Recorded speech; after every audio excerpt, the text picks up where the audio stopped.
Hi guys, this is Paul here with my first video about which locks to get when learning how to pick locks. And what you really want to do, the most important thing, is to get locks with only 4 pins. How do you know which locks have 4 pins? Well, it's pretty easy. If you manage to get a glimpse at the key, you should be able to count 4 notches on the key, and that tells you that it's a 4-pin lock. Obviously, of course, you could read the description when buying them. And I also want to show you one way to open these locks, which is a zipping attack using a half diamond. Here's a Euro profile half diamond. And over here I've got an older one. These are both by Southward. You can see the shaft on this one is a bit wider in this direction. I don't use this one so much. What you don't want to do is you don't want to spend too much money buying locks that will only be useful to you for a short amount of time before you start working on more challenging locks.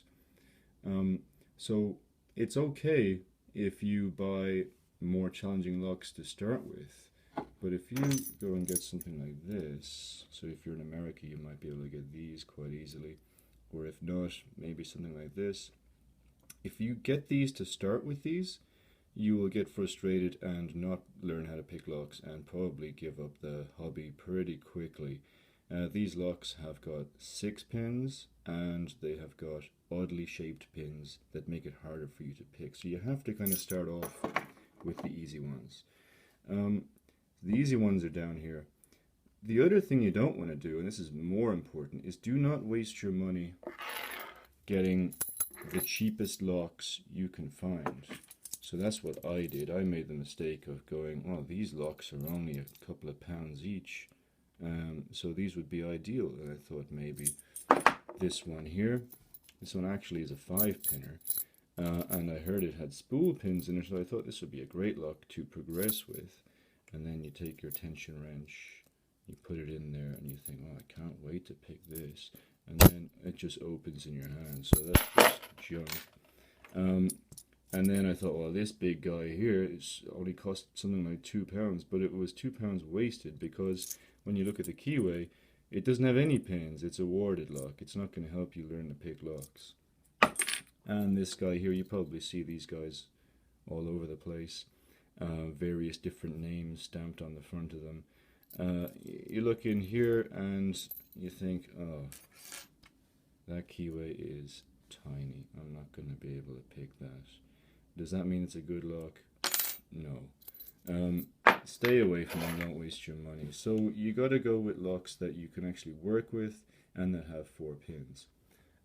So examples. This one here is a pretty cheap lock. It's cheaper than this one. You can see they look identical. This is the Master Lock 140, which I got because I had heard that it contains a spool pin, which is true. So if you want to learn to pick spool pins, this is where you go to first. Now I thought I would get this guy here instead because it's cheaper. He's made from a lighter metal. This is element 13, I'm not going to say that. And you can see it's got an identical keyway, but just a heads up, I couldn't detect and have never been able to detect a spool pin inside the element 13 version. So if you want to work on a spool pin, get the brass one. But this video I said I'd show you one way to get into these locks, and that is zipping using a half diamond. So let's do that. So what you want to do is choose an appropriate sized tension wrench. So I'm going to use my small one. It fits, you see those notches just on there? It fits just nicely, just like that. And where's my half diamond? There it is. So you want to grip it in your hand like this. And these cores are spring loaded. So when you rotate the plug, the core, you can see that it will spring back. So you only need to push it as much as you get it so that it stops moving. So you push it until it stops moving. And just enough force to hold it there, that's all you need. You don't need to push it any harder than that. And then you put your half diamond all the way into the back, And there we go. That bad boy is open. Does it always happen first time? No, it doesn't. So if we try the brass version,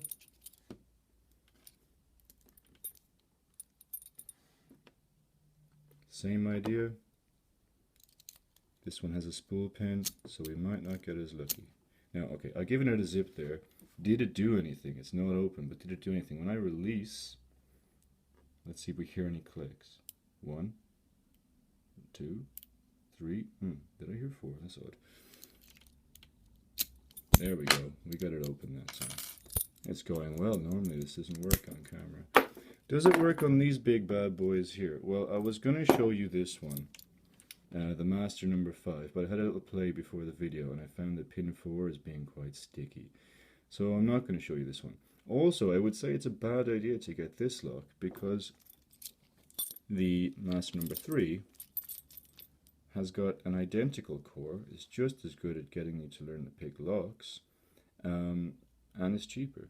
So the only advantage I would say in terms of lock picking with the number 5 is that if you have really big hands, maybe you'd prefer that. And also when the shackle pops on this one, it makes a really big satisfying clunk. So you're going to get some more positive reinforcement when you do open it. So I was going to show you the 5 rather than the 3, and the reason is that whatever reason, I can never seem to get a tension wrench to fit in the bottom of the keyway on this number 3.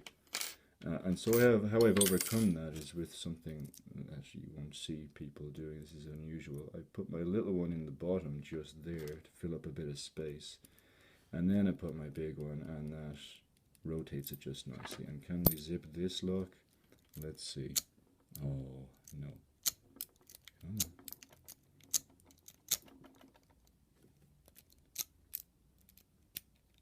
There we go. Took a few attempts, but that one's open too. And there you go. These are the master locks. Can you open 4-pin Avis? This is a titanium. This is a 64 Ti.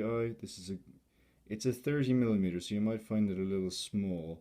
But if you go up to this guy here, really you won't be able to do this one until you have learned to pick these guys over here, and then maybe also something like the Master 150. So this is the point where zipping will probably stop working, and you'll have to individually set pins, because this has 5 pins and probably more than one spool pin. Does it work with this? Well, with this one here, I find that if I take my small tension wrench and put it in there, it flops around and it doesn't work. And if I take the big one, it fills up way too much of the space. I have no space to work in there. So I've got this one here, which is a big one that is tapered, and that fits this lock beautifully. Now, let's see if the Avis can be zipped.